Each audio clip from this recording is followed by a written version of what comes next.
totally bagsak po ako, no? Gaganto-ganto lang po tayo, no? Pero, yun po, dahil sa niniwala ko na everything happen, have a reason, God's purpose. No? Kung bakit naging salingkit-kit ako dito, no? Yun pala, dito gagawin kang buo, gagawin akong buo na walang dahilan para magpapigil ako. Lalo na nung actual ng graduation ko, katulad ng kunento ko po sa inyo, na talagang hindi ko inaasahan na doon mismo po ako aatakihin o maglalabas ng halos isang basong dugo po ulit. No? Pero mas lalo akong nagkaroon ng lakas ng loob para magpatuloy dahil iniisip ko, keep burning desire na no matter whatever it takes, dapat ako magpatuloy. Dahil para sa akin, ito yung way ng Diyos, no? Para ako mas lalo pang magtiwala na kaya niya ibigay sa akin lahat. Kasi sa totoo lang po talaga, ni isang prayer ko po, ni isang panalangin ko po, hindi po talaga binigo ng Diyos. Na kahit parang, ewan ko parang, siguro parang ako talagang pusa. Kasi parang kung isipin ko magbabalik na lang ako noon, parang gano'n na pala yung nangyari sa akin, na parang dahil ko pa siguro nasagasaan no?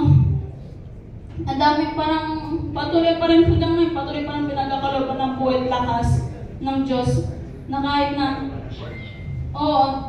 sumagi po sa akin isip na na parang gusto na lang sumuko kasi ilang beses na po kami nagpa-check up, puro negative, wala naman pong findings na kung saan galing yung dugo, no? Pero wala po ang ano ko na lang po, hanggang lumalaban yung magulang ko, pamilya ko para sa akin, nalaban lang po.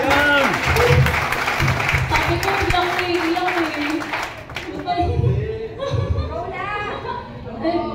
yun nga po, kasi yun na nga, ayaw ko umiyak, kasi iyak kayo Dahil masaya lang, yun nga po. Baka po may iba't po dito, nahadlangan kayo ng sakit. Huwag po kayo magpadali, no? Nahihiling naman po yun sa Diyos Kung ano man po yung mga pangarap nyo, tuloy nyo po. Nasa Baika Plus po, dito po natin makakamit yung mga pangarap at kitin po natin sa buhay. Basta lang po magtuloy, tuloy lang po, kailangan po sa Batch 6 Prodigy.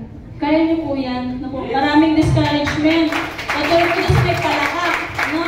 Diba? Sabi nga sa palaka, diba?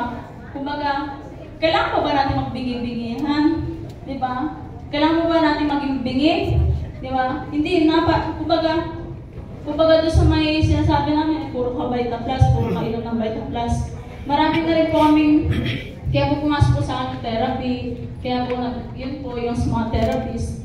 Kaya sa mga Batch 6 Prodigy, magtuloy lang po kayo. Sabi nga po, no matter whatever it takes.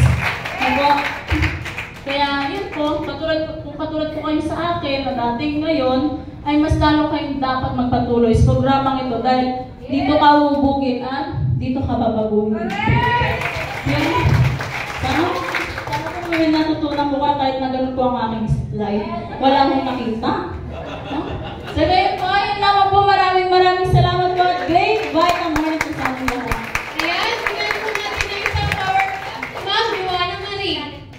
1, 2, 3, go! Power! Yun, laban lang. Laban lang, Ma'am Joanna. Power. Ayan, shoutout naman po tayo. Konting bilis na lang po. At susundan na natin ang